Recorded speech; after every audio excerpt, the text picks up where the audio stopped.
Good morning. आज हम लोग पढ़ेंगे द सेल, कोशिका। सेल क्या होता है?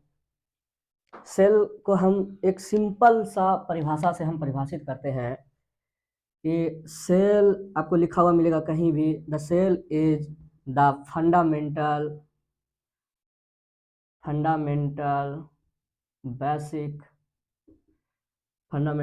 Basic unit of life. इस लाइन का मीनिंग समझना है कि कोशिका जो है, सेल का हिंदी होता है कोशिका। कोशिका हमारे जीवन का, हमारे नहीं दुनिया में जितने भी जीवन है, लाइफ, जिंदगी जिसके पास है, लाइफ, जीवन उसी को बोलते हैं जो कि जिसके पास कोशिका होता है उसी को हम जीवन बोलते हैं। जिसके पास कोशिका नहीं है उसको हम जीवन नहीं बोलेंगे। जैसे कुर्सी, टेबल, मेज वगैरह जितने भी चीज़ हैं या जो भी कुछ आप देख पा रहे हैं, वो सारे चीज़ जो कोई भी एक्टिविटी नहीं कर पा रहा है, जिसमें रेस्पायरेशन नहीं हो रहा है, श्वसन नहीं हो रहा है, जो कि भोजन ग्रहण नहीं कर रहा है ना, ये सारे फीचर जिसमें नहीं अवेलेबल हैं, जो रिप्रोडक्शन नहीं कर रहा है, एक जनरेशन से दूसरे जनरेशन को प्रोड्यूस नहीं कर पा रहे हैं, वो ये सारे जो प्रक्रिया जिसमें नहीं हो रही है उसको हम क्या बोल देते हैं? नॉन लिविंग, निर्जीव। और जिसमें भोजन हो रहा है, पोषण हो रहा है, जिसमें एक जनरेशन से दूसरे जनरेशन में जाने का पावर है, ये रिजेनरेशन का जो पावर है, ये सारा चीज जिसके पास है उसको हम क्या बोल देते हैं? लाइफ। उसी को हम बोलते हैं जीवन। उसके पास जीवन है। अब जीवन में ये सारी क्रियाएं तो होती कहाँ है? ये सारा चीज जैसे रिप्रोडक्शन वाला सिस्टम हो गया, या फिर जो जनन करता है, एक जीव जो है दूसरे जीवों को जन्म देता है, या तो फिर भोजन करता है, जो या तो फिर श्वसन करता है, या ये सारी जो क्रियाएं होती है, ये सारा होता कहाँ है? और ये करने के लिए इसमें बेसिक जिम्मेदार कौन है? तो ये सारे चीज नॉन लिविंग्स में नहीं होता है, मतलब जो निर्जीव चीज है उसमें नहीं होता है, सजीव में होता है। सजीव में इसलिए होता है क्योंकि उनके पास क्या होता है? कोशिका। उनके पास क्या होता है? कोशिका। सजीव का एक मेन बेसिक फीचर क्या है? उनके पास कोशिकाएं होती है। अब ये कोशिकाएं ही सारी क्रियाएं करती है, इसलिए लिखे हैं फंडामेंटल, मतलब एकदम बेसिक चीज, जो सबसे यूनिक चीज है, जो सबसे बेसिक चीज है, जिसमें कि ये सारी क्रियाएं होती है। जैसे हम बोले रिजेनरेशन, जैसे बोले रिप्रोडक्शन, जैसे बोले हम रेस्पायरेशन, श्वसन वगैरह, उत्सर्जन, है ना, ये सारे क्रियाएं जो भी हो रही है, ये सारा क्रिया किसमें होती है? सेल में। अगर जिनके पास सेल है तो उसमें ये सारे प्रक्रियाएं होंगी और वो सजीव कहलाएंगे, और जिसके पास ये सारी प्रक्रिया नहीं होंगी वो निर्जीव कहलाएंगे। चलिए अब हम जानेंगे कि जो सेल चैप्टर है उसमें हम लोग पढ़ेंगे क्या क्या। सबसे पहले हम सेल जो पढ़ेंगे तो उसका स्ट्रक्चर जानेंगे। सेल का हम सबसे पहले क्या जानेंगे? स्ट्रक्चर, की कोशिकाएं होती कैसी हैं, दिखने में क्या है, उनका शेप साइज क्या होता है, उनकी बनावट कैसी होती है, स्ट्रक्चर में हम यही सब पढ़ेंगे। दूसरा जो पॉइंट है वो है फंक्शन। फिर वो जो डिफरेंट डिफरेंट टाइप के जो कोशिकाएं बनेंगी, अलग अलग शेप के, साइज के, उसके काम क्या होंगे, वो क्या क्या कर सकेंगे, ये सारे चीज हमको देखने को मिल जाएंगे इसमें। ये फंक्शंस में हम वही पढ़ेंगे, सेल का स्ट्रक्चर एंड फंक्शन। पहला जो हमारा टॉपिक है वो क्या है? सेल का स्ट्रक्चर एंड फंक्शन। कोशिकाएं को पहचानिए, कोशिकाएं होती कैसी हैं, कोशिकाएं फिर वो किस प्रकार की होती हैं, किस किस प्रकार की बन सकती हैं कोशिकाएं, वो कैसे कोशिकाओं को प्रोड्यूस करने के लिए कैपेबल रहेगा, उनका स्ट्रक्चर, फंक्शन, स्ट्रक्चर जानेंगे, फिर उसका हम फंक्शन जानेंगे। दूसरा पॉइंट हम जो पढ़ेंगे इस चैप्टर के माध्यम से, वो क्या पढ़ेंगे कि कोशिकाएं जो होती है वो ही the basic unit of life है, यानी जिंदगी का सबसे छोटी इकाई। क्यों बोलते हैं सबसे छोटी इकाई? क्योंकि हम इतना बड़ा, मेरा शरीर है, आपका शरीर है, या कोई भी एनिमल्स हैं, जितने भी एनिमल्स कैटेगरी में आ रहे हैं, उसमें जो भी जीव हैं सभी अगर जी रहे हैं तो क्या वो जी रहे हैं? नहीं, वो तभी जी पा रहे हैं जब उनकी कोशिकाएं जीवित हैं।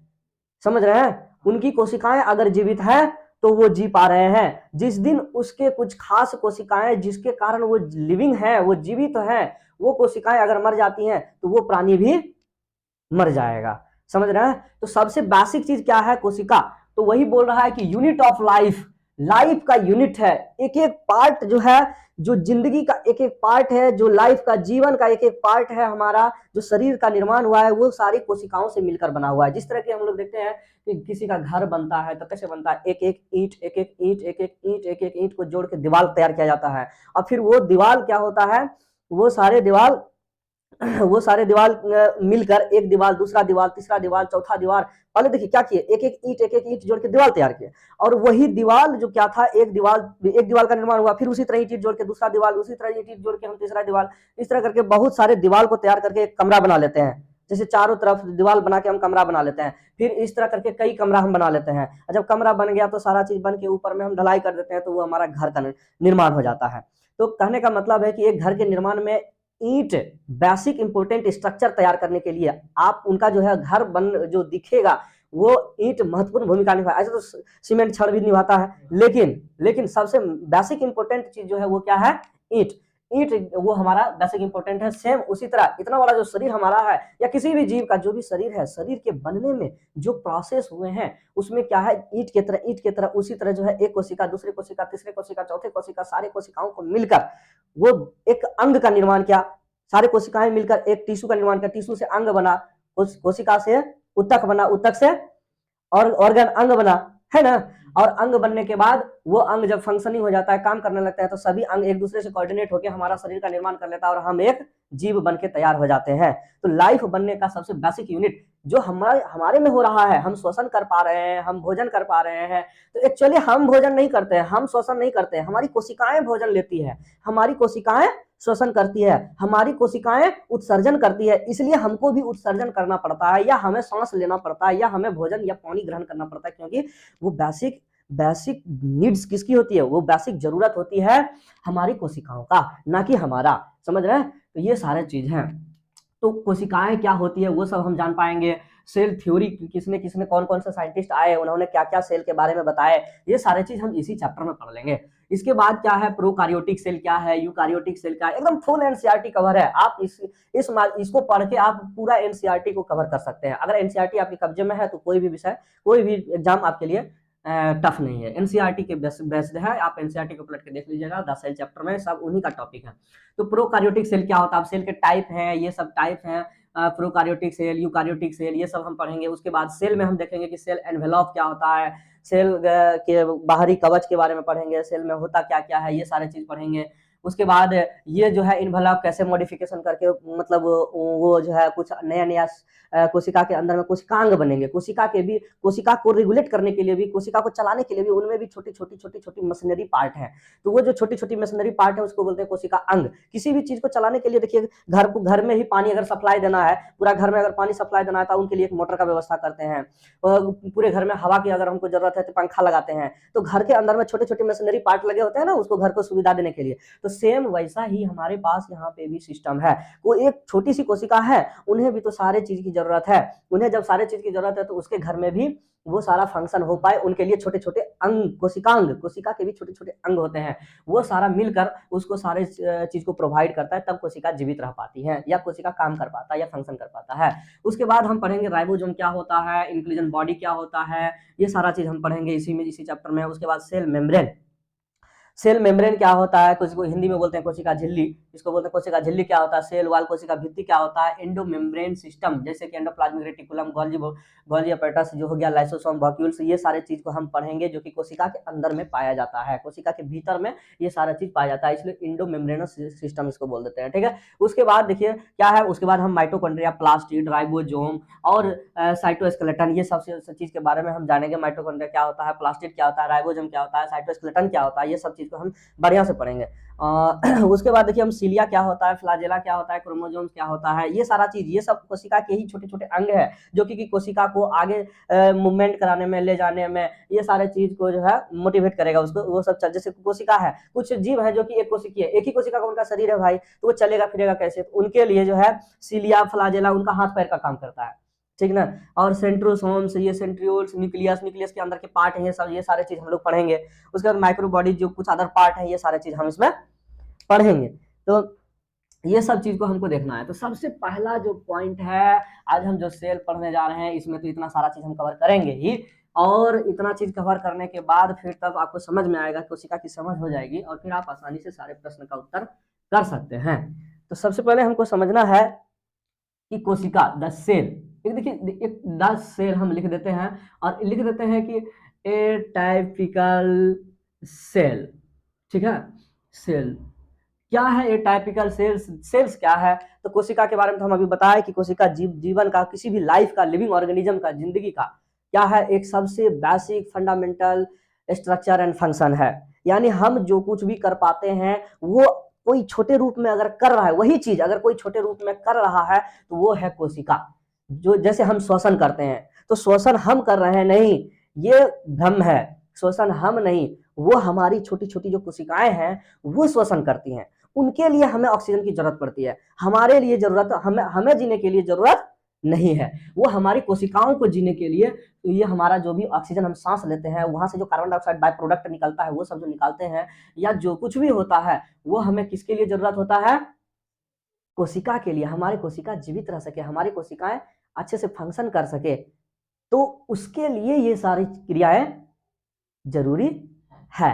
ठीक है। और एक टाइपिकल सेल कहने का मतलब एक ऐसा सेल लेते हैं जिसमें कि वो सारे चीज आपको देखने को मिलेंगे जो चीज हम आगे पढ़ाने वाले हैं। एक टाइपिकल सेल, उसी को हम एक एग्जांपल लेते हैं कि कोशिका में होता क्या क्या।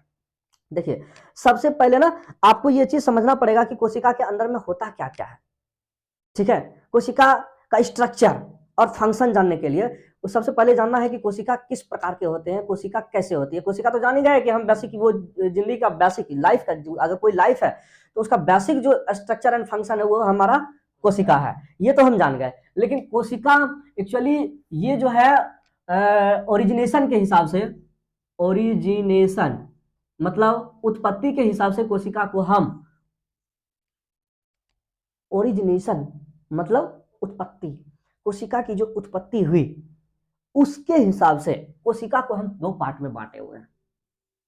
कितने पार्ट में बांटे हुए हैं? दो पार्ट में। एक पहला हमारा है प्रोकार्योटिक सेल और दूसरा जो हमारा है यूकार्योटिक सेल।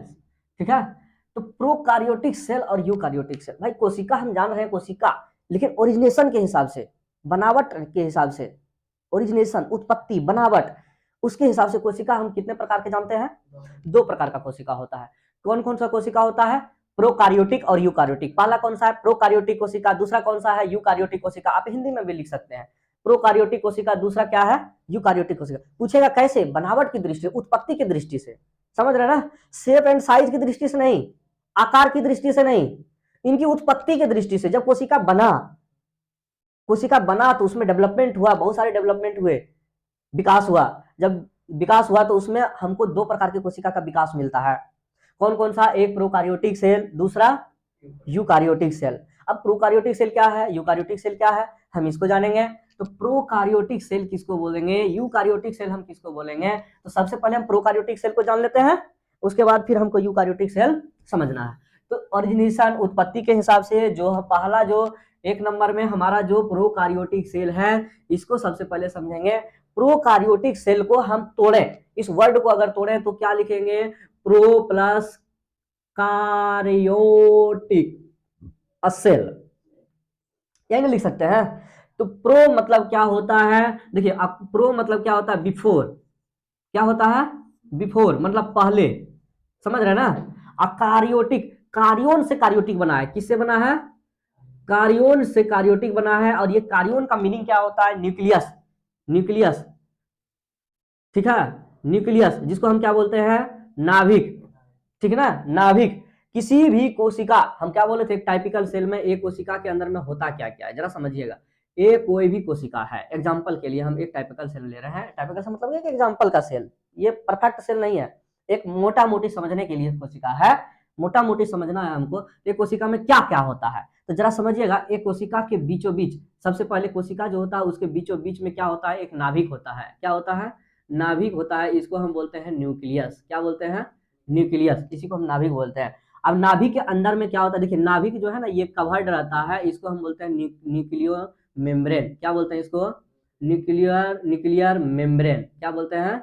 Nuclear membrane. इसको या तो इसको बोलते हैं नाभिकीय झिल्ली।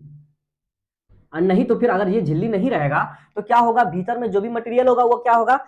इधर से इधर फैल जाएगा सब जगह, है ना? इसलिए झिल्ली से कवर्ड रहता है, एक पतली सी दीवार की तरह होती है जो कि उसको जकड़े हुए रहती है, उसको पकड़े हुए रहती है, समझ रहे हैं ना। तो नाभिकीय झिल्ली, देखिए नाभिक है, नाभिक के चारों और जो भी है वो मटेरियल उसको क्या बोलते हैं हम, नाभिकीय झिल्ली। अब भीतर में हमारा क्या है, जेनेटिक मटेरियल, जिसको हम डीएनए या आरएनए बोल देते हैं। भीतर में क्या होता है, डीएनए आरएनए, वही आगे चलकर क्रोमोसोम का निर्माण कर लेगा। तो इसके भीतर में क्या होता है, ये डीएनए या आरएनए हो जाता है। बात समझ रहे हैं ना, ये भीतर में डीएनए आरएनए हो जाता है। अच्छा, किसी भी कोशिका के बाहर में ये जो है बाहर वाली, इसको बोलते हैं बाहरी झिल्ली या बाहरी झिल्ली, या तो इसको बोल देते हैं हम प्लाज्मा झिल्ली, प्लाज्मा मेम्ब्रेन, ठीक है। इसको प्लाज्मा झिल्ली का भी नाम दे देते हैं, इसका नाम प्लाज्मा झिल्ली भी है। अच्छा देखिए, तो प्लाज्मा झिल्ली और नाभिक जो है, नाभिक है, इन दोनों के बीच का जो ये क्षेत्र है, इसको हम क्या बोल देते हैं, साइटोप्लाज्म।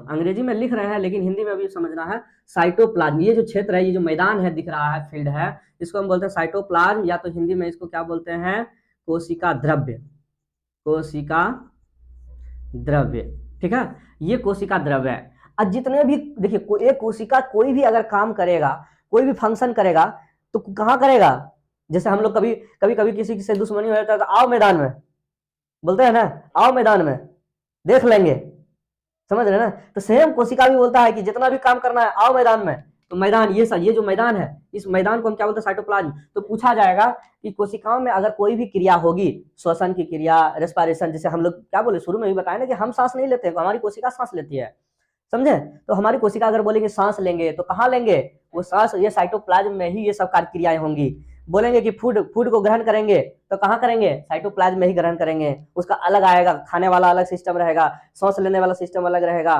कुछ चीज बनाना है, कुछ प्रोडक्ट करना है, तो आओ मैदान में, सारा चीज मैदान में ही होगा। तो इसके पास जितने भी कोशिका हैं, इसके छोटे छोटे अंग होते हैं, जैसे आप सुने होंगे माइटोकॉन्ड्रिया का नाम, गोल्जी बॉडी का नाम, राइबोसोम का नाम, या तो फिर अन्य अपैरेटस जितने भी छोटे छोटे इसमें होंगे जो वर्क करेंगे इसमें। तो एंडोप्लाज्मिक रेटिकुलम का नाम, ये सब जो भी एंडोप्लाज्मिक रेटिकुलम का नाम, ये सब जो भी नाम आप सुने हैं, ये सारा चीज क्या है, सेल के छोटे छोटे वर्कर है, सेल्स के कोशिका के लिए छोटे छोटे काम करने वाला मशीन है, छोटे छोटे ऑर्गन है, छोटे छोटे ऑर्गेनेल्स है, ठीक है। सेल्स के ऑर्गेनेल्स कहलाते हैं, यानी इस कोशिका के छोटे छोटे काम करने वाला ऑर्गेनेल्स है ना, वो काम करता है, ये कोशिका के लिए काम करता है, इसी मैदान में रहता है, समझ रहे ना। तो ये चीज होता है। तो हम अब यहाँ पे जब ये बात समझ में आ जाएगा, ये दिमाग कंसेप्ट में बैठ जाएगा, तब आपको ये वाला चीज समझ में आ जाएगा। प्रोकार्योटिक सेल किसको बोलते हैं, प्रो मतलब क्या होता है, कार्योटिक मतलब क्या होता है, सेल मतलब क्या होता है। ये बात अगर समझ में आ गई आपको, तो आपको आराम से प्रोकार्योटिक सेल समझ में आ जाएगा। तो आप समझिए प्रो मतलब क्या होता है, बिफोर, पहले। कार्योटिक मतलब, कार्योटिक कहां से बना है, तो कार्योन से बना है। कार्योन किसको बोलते हैं, तो न्यूक्लियस को बोलते हैं, नाभिक। आज सेल्स मतलब कोशिका, यही कोशिका है। तो एक ऐसा सेल, सोचिए आपके पास उत्तर आ गया, एक ऐसा सेल है जिसके पास की ये जो न्यूक्लियस है, नाभिक के पहले का सेल, यानी नाभिक पूर्ण रूप से बना नहीं है, नाभिक हमारे पास पूर्ण रूप से बना हुआ नहीं है। ऐसा सेल जिसके पास नाभिक डेवलप हुआ ही नहीं है, नाभिक के पहले वाला सेल, समझ रहे हैं, पूर्ण डेवलप नाभिक है, यानी एक विकसित नाभिक जो होना चाहिए वो नाभिक इसमें डेवलप नहीं हो पाया, समझ रहे हैं ना। और जब नाभिक डेवलप नहीं हो पाएगा, तो ये सेल के जो छोटे छोटे वर्कर्स हैं, ये सारे वर्कर्स भी यहाँ पर एब्सेंट मिलेंगे, ठीक है। ये सारे वर्कर्स क्या होंगे, एब्सेंट मिलेंगे, सिवाय एक वर्कर रहेगा, कौन, यहाँ पे जो राइबोसोम, आपका नाम सुने, ये राइबोसोम इसमें भी होगा और ये राइबोसोम इसमें भी होगा, समझ रहे हैं। हम ये बोल रहे हैं कि प्रोकार्योटिक सेल क्या होता है, तो प्रोकार्योटिक सेल जिसमें कि न्यूक्लियस डेवलप नहीं हो, यानी न्यूक्लियस से पहले वाला सेल, न्यूक्लियस डेवलप होने के जो पहले वाला सेल है, उसको हम बोलते हैं प्रोकार्योटिक सेल। तो इसमें क्या क्या होगा, प्रोकार्योटिक सेल में हमें क्या क्या प्रॉब्लम देखने को मिलेंगे, तो जरा यहाँ समझिएगा। प्रोकार्योटिक सेल में आपको क्या क्या देखने को मिलेंगे। एक टाइपिकल सेल में हमको क्या क्या देखने को मिला था, एक टाइपिकल सेल में, एक जो टाइपिकल सेल है इसमें हमको क्या क्या देखने को मिला था, तो जरा समझिएगा। एक कोशिका जो होती है उसमें क्या क्या होता है, तो पहले तो न्यूक्लियस होता है ना, न्यूक्लियस होता है। उसके बाद क्या होता है, न्यूक्लियस के अंदर में क्या होता है, डीएनए या आरएनए होता है, ये होता है ना। उसके न्यूक्लियस के बाद क्या होता है, न्यूक्लियस के बाद न्यूक्लियोप्लाज्म होता है, न्यूक्लियोप्लाज्म तो उसी की तरह बोलता है, न्यूक्लियर मेम्ब्रेन होता है ना, न्यूक्लियर मेम्ब्रेन होता है, मतलब इसको क्या बोलते हैं हम लोग, नाभिकीय झिल्ली, जिसके अंदर में न्यूक्लियस का पार्ट, डीएनए आरएनए सब या क्रोमोसोम जो भी है वो अंदर में बैठे होते हैं। बात समझ रहे हैं ना। तो न्यूक्लियर मेम्ब्रेन होता है। एक सेल में क्या क्या होना चाहिए ये चीज हम बता रहे हैं। एक सेल में न्यूक्लियस होता है, न्यूक्लियर मेम्ब्रेन होता है, उसके बाद इसका साइटोप्लाज्म होता है। साइटोप्लाज्म मतलब वो जो क्षेत्र होता है, फील्ड होता है। फील्ड में क्या क्या होता है? फील्ड में आपको माइटोकॉन्ड्रिया मिल जाएगा, माइटोकॉन्ड्रिया मिल जाएगा, या तो इसके जगह पे प्लास्टिड भी मिल जाएगा। उसके बाद माइटोकॉन्ड्रिया के अलावा क्या मिल जाएगा?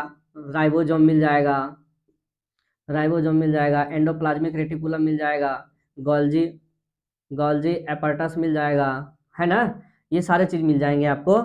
आपको एक टाइपिकल सेल में आपको ये सारे चीज मिल जाएंगे, ठीक है। लेकिन जो प्रोकार्योटिक सेल होगा, प्रोकार्योटिक सेल होगा, तो इसमें क्या होगा? प्रोकार्योटिक सेल्स किसको बोलेंगे? हम क्या बोले थे? प्रोकार्योटिक सेल में क्या होगा कि न्यूक्लियस, प्रोकार्योटिक मतलब न्यूक्लियस से पहले, तो यहाँ पे न्यूक्लियस मिलेगा नहीं। तो यहाँ पे क्या होगा? न्यूक्लियस, इसके जगह पे लिख सकते हैं न्यूक्लियस एब्सेंट, है ना। इसके पास न्यूक्लियस नहीं रहेगा, इसके पास न्यूक्लियस नहीं रहेगा।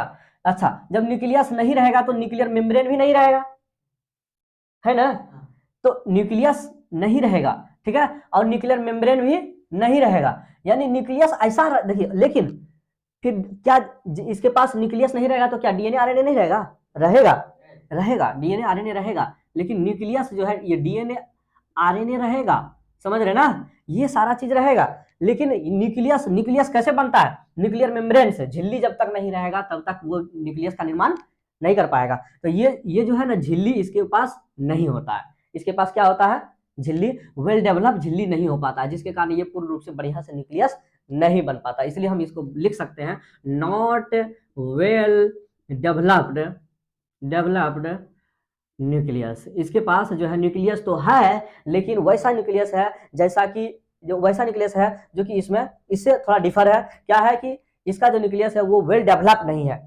इसमें न्यूक्लियर मेम्ब्रेन बढ़िया से कवर्ड नहीं है। कभी डीएनए खिसक के इधर आ जा रहा है, कभी इस साइटोप्लाज्म इधर आ रहा है, इधर गिर जाता है, इधर गिर जाता है, कहीं भी इधर मतलब सर्कुलेट करते रहता है, समझ रहे हैं ना। जिधर प्रेशर पड़ा उधर डीएनए घुस गया। लेकिन क्या ऐसा किसी सेल में होता है? नहीं, नहीं, समझ रहे हैं ना। ये प्रोकार्योटिक सेल है, समझ गए, ये प्रोकार्योटिक सेल का फीचर है। उसके बाद देखिए क्या होता है, इसमें माइटोकॉन्ड्रिया नहीं होगा। जो भी होगा एक प्रोकार्योटिक सेल में, उसमें क्या होगा? एक माइटोकॉन्ड्रिया नहीं होगा, राइबोसोम होगा, एंडोप्लाज्मिक रेटिकुलम नहीं होगा। हम क्या बोले थे? राइबोसोम ही है, जो कि राइबोसोम और डीएनए आरएनए यही दो चीज है जो कि एक प्रोकार्योटिक सेल में होगा। और ये सारे फीचर जिसमें होगा इसी फीचर जिसमें कि जो एक टाइपिकल सेल हम बताए थे कि जिसमें न्यूक्लियस होगा जो कि वेल डेवलप होगा, जिसमें आरएनए डीएनए होगा, न्यूक्लियर मेम्ब्रेन होगा, माइटोकॉन्ड्रिया होगा, प्लास्टिड होगा, राइबोसोम होगा, एंडोप्लाज्मिक रेटिकुलम होगा, ये गोल्जी एपार्टस होगा, ये सारा चीज जिसमें होगा, वैसे कोशिका को हम क्या बोल देंगे? उस दूसरा वाला पार्ट, एक क्या बोले हम, एक प्रोकार्योटिक सेल होता है, दूसरा क्या होता है? Eukaryotic cell. यूकार्योटिक सेल दूसरा क्या होता है? Eukaryotic cell. यानी कि ये सारा चीज जिसमें पाया जाएगा, ये सारा चीज जिसमें वेल डेवलप्ड, अच्छे से विकसित, ये सारा चीज जिसमें पाया जाएगा उसी को हम बोल देते हैं यूकार्योटिक सेल। क्या बोल देते हैं उसको? Eukaryotic cell. उसको क्या बोल देते हैं हम? Eukaryotic cell. और इधर जो भी हमारा है जिसमें कि वेल न्यूक्लियस डेवलप नहीं है ना, ये उसमें जो है माइटोकॉन्ड्रिया खोजेगा नहीं मिलेगा, उसमें एंडोप्लाज्मिक रेटिकुलम, गोल्जी एपार्टस, ये सारे चीज खोजेगा नहीं मिलेगा, एक राइबोसोम सिर्फ मिलेगा।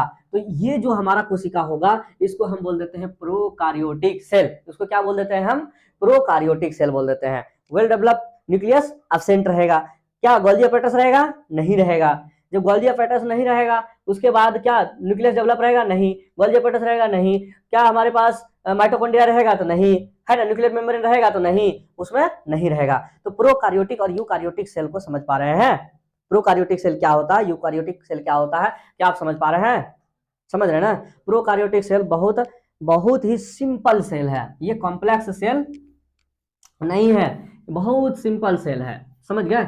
अब कहिए उदाहरण क्या है, कौन सा उदाहरण, किसको हम बोलेंगे प्रोकार्योटिक सेल, किसको हम बोलेंगे यूकार्योटिक सेल। अगर ये फंडामेंटल चीज अगर आप समझ जाएंगे तो सारी बात आपको समझ में आ जाएंगे, ठीक है। तो प्रोकार्योटिक सेल का उदाहरण क्या है, यूकार्योटिक सेल का उदाहरण क्या है? प्रोकार्योटिक सेल का उदाहरण कौन सा है, और यूकार्योटिक सेल का उदाहरण कौन सा है? अगर ये समझ जाइएगा तो बहुत आसान है। तो आप लोग जानते होंगे कि जितने भी बैक्टीरिया है, साइनोबैक्टीरिया है, समझ रहे ना, साइनोबैक्टीरिया है, ये सब जितने भी हैं ये सारा प्रोकार्योटिक का उदाहरण है। जितने भी बैक्टीरिया है जितने भी बैक्टीरिया, साइनोबैक्टीरिया है ना, बीजीए, ये सारे जितने भी हैं वो सारा क्या हो जाएंगे, प्रोकार्योटिक। बीजीए मतलब ब्लू ग्रीन एल्गी, नील हरित शैवाल का नाम सुनेंगे, नील हरित शैवाल। साइनोबैक्टीरिया, नील हरित शैवाल इसी को बोलते हैं। अब बैक्टीरिया, जितने भी प्रकार के बैक्टीरिया है, जीवाणु है, जीवाणु का नाम सुने होंगे, जितने भी प्रकार के जीवाणु हैं, ये सारा प्रोकार्योटिक सेल होता है। यानी कि एक बैक्टीरिया में अगर पूछा जाए आपको क्या नहीं होगा, तो भाई इसका न्यूक्लियस जो होगा वो वेल डेवलप नहीं होगा, इसका डीएनए आरएनए या जो भी होगा, डीएनए या आरएनए जो भी होगा वो क्या होगा, इधर से उधर खिसकते रहेगा, है ना, साइटोप्लाज्म में तैरते रहता है, साइटोप्लाज्म में तैरते रहता है, जिधर प्रेशर बढ़ा उधर से। आगे हम पढ़ेंगे कि यही प्लाज्मिड बना लेगा, है ना, ये सारा चीज हम पढ़ेंगे कैसे होता है। पहले हम ये जानेंगे कि बैक्टीरिया किस प्रकार का सेल है, ये प्रोकार्योटिक सेल है। बैक्टीरिया जो है क्या है, प्रोकार्योटिक सेल है। और बैक्टीरिया हो गया, साइनोबैक्टीरिया, ब्लू ग्रीन एल्गिन, ये सब जितने भी चीज है ये सब क्या है, प्रोकार्योटिक सेल है। कोई दिक्कत है यहाँ तक? प्रोकार्योटिक मतलब इसमें वेल डेवलप न्यूक्लियस नहीं है, माइटोकॉन्ड्रिया खोजेंगे मिलेगा नहीं, इसमें प्लास्टिड खोजेंगे मिलेगा नहीं, ये सारा चीज नहीं मिलेगा, समझ रहे हैं। गोल्गी अपैरेटस खोजेंगे मिलेगा नहीं, एंडोप्लाज्मिक रेटिकुलम खोजेंगे मिलेगा नहीं, ये सारा चीज इसमें नहीं मिलेगा। जब ये नहीं मिलेगा तो इसी को हम बोलते हैं प्रोकार्योटिक सेल। एग्जांपल समझ गए? अब यूकार्योटिक सेल को समझिए। यूकार्योटिक सेल क्या होता है कि इनको छोड़ के, बैक्टीरिया, साइनोबैक्टीरिया जो है उनको छोड़ के आगे जितने भी जीव हैं, आगे जितने भी जीव हैं सभी की कोशिकाएं कैसी हैं, यूकार्योटिक सेल। सभी की कोशिकाएं कैसी हैं, यूकार्योटिक। जैसे कि आप जितने भी प्रोटिस्ट हैं, प्रोटिस्ट अभी समझाएंगे हम, प्रोटिस्ट क्या होता है ये समझाएंगे। जितने भी प्रोटिस्ट हैं, जितने भी फंगी हैं, फंजाई, जितने भी एनिमेलिया हैं, और जितने भी प्लांटी हैं, जितने प्रोटिस्ट हैं, जितने भी प्रोटिस्ट हैं, प्रोटिस्ट जितने भी आ रहे हैं वो सारा, जैसे कि अमीबा, पारामीशियम, ये सारे चीज का नाम सुने होंगे, है ना, तो ये सारा चीज प्रोटिस्ट कहलाता है। ठीक है। फंजाई, फंजाई का मशरूम वगैरह का नाम सुने हैं, ये फंजाई है। ठीक है। जितने भी फंजाई हमारा, जैसे रिंग वार्म हो गया, रस्ट हो गया, ये सारा चीज फंजाई में आता है। एनिमेलिया, जितने भी चलने फिरने वाला जीव है, चाहे वो स्मॉलेस्ट हो या लार्जेस्ट हो, चलने फिरने, छोटा से छोटा चलने फिरने वाला जीव, सबको एनिमेलिया में रखते हैं। और जितने भी नहीं चलने वाला जीव है, जिसके कोशिका में सेल वाल पाया जाता है, उसको हम प्लांटी में रखते हैं। तो ये सारा जितना भी इनकी कोशिकाएं होती है वो क्या होता है, यूकार्योटिक सेल। ये सारा यूकार्योटिक सेल क्या बोलते हैं, यूकार्योटिक सेल। ये तो ओरिजिनेशन के हिसाब से हुआ सेल का बंटवारा, ये ओरिजिनेशन के हिसाब से सेल का बंटवारा है। मतलब ओरिजिनेशन मतलब उत्पत्ति के हिसाब से, ये सेल दो प्रकार के, उत्पत्ति के हिसाब से दो प्रकार का कोशिका हुआ, एक प्रोकार्योटिक सेल, एक दूसरा यूकार्योटिक। तो हम लोगों में कैसा सेल पाया जाएगा, यूकार्योटिक। हम लोगों में यूकार्योटिक, गधा, भैंस, बकरी, ये सब में कैसा पाया जाएगा, यूकार्योटिक, है ना। क्योंकि हम क्या जान रहे हैं, एक तो सिंपल याद रखना है, प्रोकार्योटिक में हम क्या बोले थे, प्रोकार्योटिक में सिंपल सा याद रखना है कि आपको उसमें ओनली बैक्टीरिया आ रहा है ना, या साइनोबैक्टीरिया आ रहा है, या ब्लू ग्रीन अलगा आ रहा है, ये सारा चीज ओनली ये सब चीज आएंगे इसमें। इसके छोड़कर जितने भी जीव हैं, अगर वो जीव हैं तो वो क्या होगा, प्रोकार्योटिक कोशिका। समझ रहे ना, sorry prokaryotic, eukaryotic, eukaryotic cell होगा। कोई दिक्कत है यहाँ तक? नहीं। अब हम थोड़ा सा सेल के टाइप को अब समझेंगे, थोड़ा सा सेल के टाइप को समझ लें, तब फिर आगे टॉपिक को कवर करने में अच्छा रहेगा। ये तो सेल टाइप एक हुआ ओरिजिनेशन के हिसाब से, है ना। उत्पत्ति के हिसाब से कितने प्रकार की कोशिकाएं, दो प्रकार के। उत्पत्ति के हिसाब से कितने प्रकार की कोशिकाएं, दो प्रकार के, एक प्रोकार्योटिक दूसरा यूकार्योटिक। तो एक प्रोकार्योटिक दूसरा यूकार्योटिक। उत्पत्ति के हिसाब से कितने प्रकार की कोशिकाएं, दो प्रकार के, एक प्रोकार्योटिक दूसरा यूकार्योटिक। इजी है, कुछ तो नहीं है। प्रोकार्योटिक जिसमें कि ये सारा चीज जो सेल ऑर्गेनेल्स एब्सेंट रहेगा, जिसमें सारा सेल ऑर्गेनेल्स, सेल का जितने भी कोशिकांग है, छोटी छोटी कोशिकांग है, वो सब मौजूद रहेगा। ठीक है। इसके उदाहरण बैक्टीरिया हो गया। बैक्टीरिया को छोड़ के जितना भी उधर का जीव बचा, बैक्टीरिया, साइनोबैक्टीरिया को छोड़ के जितने भी उधर के जीव बचा हुआ है, उसको हम किस में डाल देंगे, यूकार्योटिक में डाल देंगे।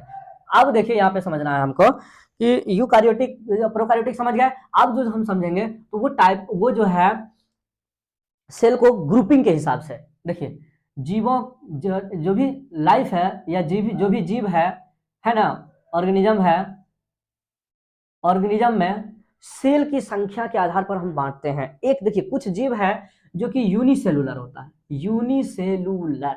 अब ये यूनिसेलुलर क्या है, इसको बोलते हैं, कुछ जीव होते हैं जो कि एक कोशिकीय, क्या बोलते हैं उसको, एक कोशिकीय। ठीक है, हिंदी में थोड़ा लग रहा है कहीं गलत लिखा है, उसे कोई नहीं, ठीक है। एक कोशिकीय, ठीक है, इसको क्या बोलते हैं हम लोग, यूनिसेलुलर। यूनि मतलब होता है एक, सेलुलर मतलब सेल का, एक कोशिकीय का। देखिए कुछ जीव होता है जो कि वो क्या होता है, यूनिसेलुलर, एक कोशिकीय जीव होता है ना। कुछ जीव होता है जो कि एक कोशिका, मतलब उनका पूरा शरीर, उनका पूरा शरीर जो बना होगा वो किसका बना होगा, एक ही कोशिका का बना होगा, उनका पूरा शरीर एक कोशिका का बना होता है, उसी को हम बोलते हैं यूनिसेलुलर, ठीक है। जैसे कि बैक्टीरिया, एक ही कोशिका में वो जिंदा रहेगा, एक ही कोशिका में श्वसन भी करना है, एक ही कोशिका के अंदर में वो भोजन भी करता है, एक ही कोशिका में वो अपना सारा कुछ कर लेता है, उत्सर्जन भी कर लेता है, एक ही कोशिका में उसका लाइफ है। क्या हम लोगों में ऐसा है? नहीं है ना। एक कोशिका, एक उसको बोलते हैं एक कोशिकीय जीव। जितने भी प्रोटिस्ट हैं, जितने भी प्रोटिस्ट हम बताएंगे अभी प्रोटिस्ट क्या होता है, ये सारा देखिए प्रोटिस्ट जितने भी है वो भी एक कोशिकीय होता है। जैसे कि अमीबा, पारामीशियम, ये सब प्रोटिस्ट है। प्रोटिस्ट मतलब एक किंगडम है, हम बताएंगे अभी, समझाएंगे क्या होता है, ठीक है। तो ये सारे जितने भी जीव है वो भी क्या है, एक कोशिकीय है। और दूसरा होता है मल्टी सेलुलर, मल्टी सेलुलर, ठीक है। तो बैक्टीरिया और प्रोटिस्ट को छोड़ के जितना भी उधर का जीव बचा वो सब क्या होता है, मल्टी सेलुलर। मल्टी सेलुलर मतलब बहुकोशिकीय, इसको क्या बोलते हैं, बहुकोशिकीय, ठीक है, इसको बोलते हैं बहुकोशिकीय। ये दोनों के छोड़ के जितने भी इधर के जीव बचे हैं वो सब क्या होंगे, एक कोशिका के नहीं, बहुत सारे कोशिका मिलकर उनका शरीर का निर्माण करता है। वैसा जीव जिनका शरीर एक कोशिका का बना होता है उसको हम क्या बोलते हैं, एक कोशिकीय जीव, जिसको हम अंग्रेजी में बोलते हैं यूनिसेलुलर, एक कोशिकीय जीव। दूसरा क्या होता है, मल्टी सेलुलर। वैसे जीव, इसका क्या उदाहरण होगा, इसका क्या एग्जांपल होगा, परिभाषा, मल्टी सेलुलर किसको बोलेंगे, वैसे जीव जिसका शरीर का निर्माण एक से अधिक बहुकोशिकीय, बहुत सारे कोशिकाओं को मिलकर इनके शरीर का निर्माण करता है, तो मल्टी सेलुलर या बहुकोशिकीय कहता है। देखिए यूनिसेलुलर में सारा कुछ जितना भी फंक्शन होगा, जो भी कुछ होगा वो किसमें हो जाएगा, एक ही कोशिका के अंदर में, एक ही कोशिका होता ही है, तभी तो नाम है इसका यूनिसेलुलर, एक कोशिकीय जीव। अब बहुकोशिकीय में क्या होता है, इसमें क्या होता है बहुकोशिकीय में, कि बहुत सारे कोशिका मिलकर, देखिए इसका जो बॉडी होगा, इनका जो बॉडी होगा, शरीर होगा, इसका शरीर का निर्माण होगा बहुत सारी कोशिका से मिलकर। बहुत सारे कोशिका, देखिए बहुत सारे, देखिए सेल्स, एक टाइप के बहुत सारे सेल्स जब आपस में मिल जाते हैं, एक टाइप के सेल्स जब आपस में मिल जाते हैं, एक तो वो मिलकर एक काम करते हैं, फंक्शन करते हैं, तो वो टिश्यू कहलाता है, वही टिश्यू कहलाने लगता है।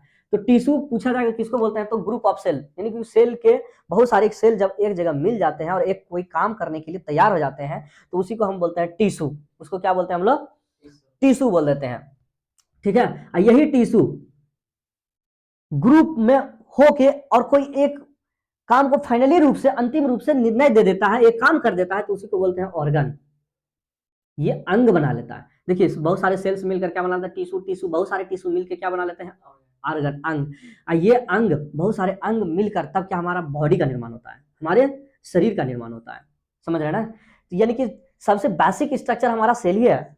देख रहे हैं ना, हम सेल चैप्टर पढ़ रहे हैं तो हमको समझ में आ रहा है कि कोई भी अगर शरीर बना हुआ है तो उसमें सबसे पहला जो चीज है, सीढ़ी है, वो हमारा सेल है। सेल, बहुत सारे सेल जब मिल जाते हैं तो वो टिश्यू का निर्माण कर लेता है, और बहुत सारे टिश्यू जब मिल जाते हैं तो उसको, उससे तब क्या होता है, अंग का निर्माण होता है। और अंग के निर्माण होने के बाद तब बहुत सारे अंग, जैसे किडनी, हार्ट, लिवर, ये सब बहुत सारे अंग है ना, फेफड़ा, ब्रेन है ना, ये सारा चीज, जैसे श्वसन के लिए हमारे पास ट्रेकिया है, नजल चंबर है, ये सब सारा चीज निर्माण करके, हाथ पैर वगैरह जितना भी अंग का निर्माण करके, हड्डी का निर्माण करके, ये सब अंग है ना, ये सारे अंग का बना, तब मिलकर सारे अंग मिलकर हमारे शरीर का रचना किया। लेकिन सबसे सबसे सबका एक बॉडी का सबसे जड़ का चीज क्या है, सेल, कोशिका, समझ रहे हैं, कोशिका, समझ गए ना, कोई दिक्कत है। कोशिका देखिए ओरिजिनेशन के हिसाब से, उत्पत्ति के हिसाब से, थोड़ा रिवीजन कीजिए। ओरिजिनेशन, उत्पत्ति के हिसाब से कोशिका जो होता है हमारा कितने प्रकार के होते हैं, दो प्रकार के। एक क्या होता है, प्रोकार्योटिक सेल, दूसरा क्या होता है, यूकार्योटिक सेल। बात समझ रहे हैं। उसी प्रकार से हमारा जो है कोशिका शरीर जो बनाएगा, कोशिका जो शरीर बनाएगा, तो उसके हिसाब से तो ऑर्गेनिज्म जो हमारा होता है वो दो प्रकार का होता है। कैसे, जो एक कोशिका का जीव होगा उसको हम बोलते हैं एक कोशिकीय जीव, समझ गए, तो इसको बोलते हैं यूनिसेलुलर ऑर्गेनिज्म। और जो दो या अधिक से, मतलब बहुत सारे कोशिकाओं से मिलकर जब शरीर का निर्माण करेगा तो उसको हम क्या बोलते हैं, बहुकोशिकीय या मल्टी सेलुलर ऑर्गेनिज्म। बात समझ रहे हैं, कोई दिक्कत है यहाँ तक? नहीं ना। चलिए अब देखिए,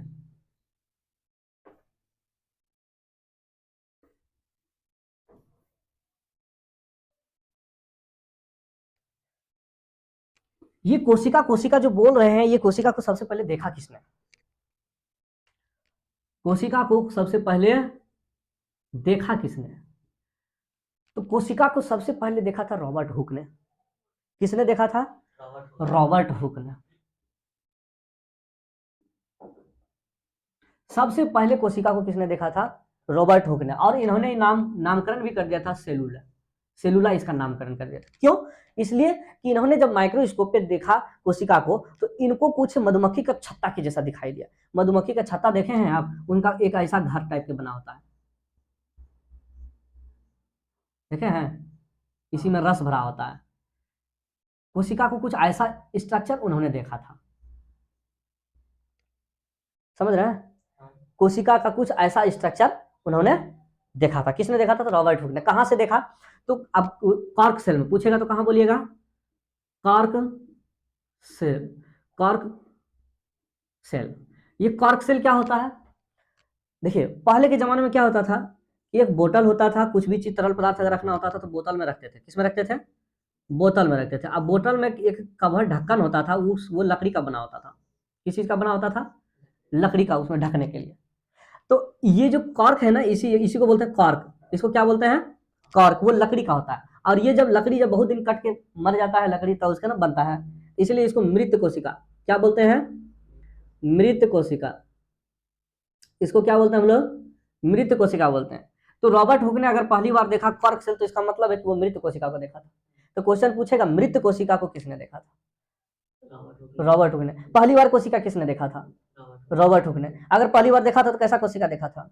मृत कोशिका को देखा था, समझ रहे ना? तो मृत कोशिका को देखा हुआ था। अब मृत कोशिका को देखा तो उन्होंने क्या देखा?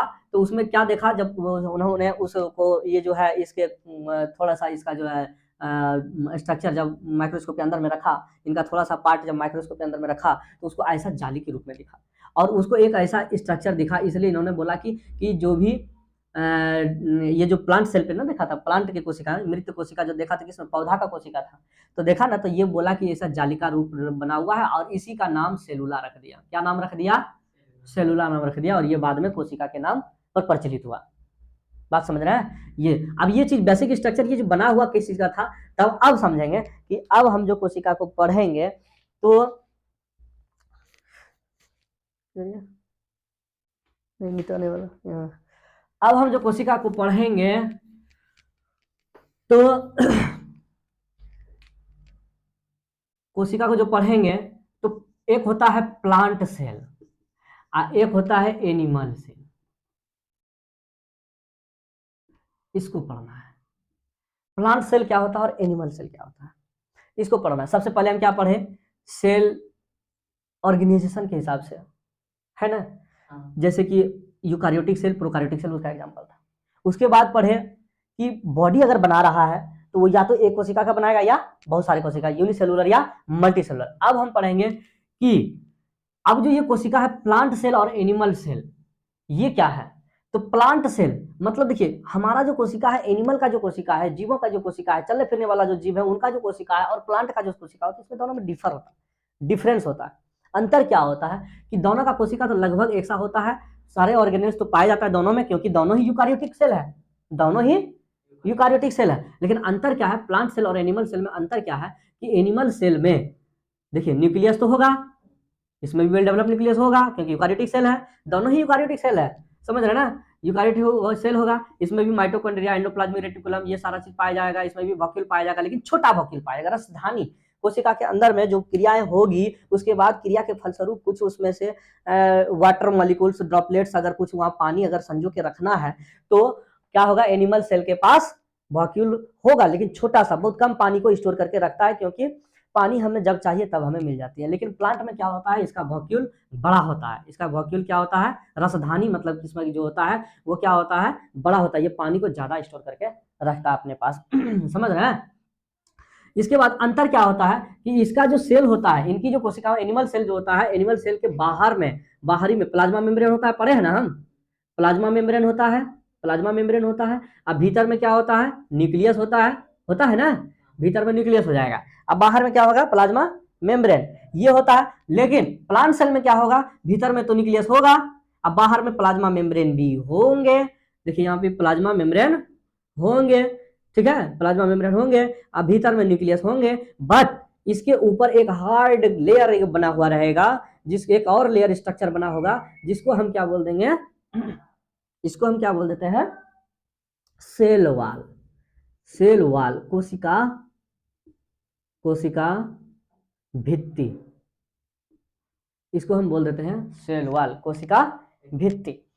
बात समझ में आ रही है? इसमें कोई दिक्कत नहीं है। इसमें और इसमें क्या अंतर है? एनिमल सेल और प्लांट सेल में क्या अंतर है?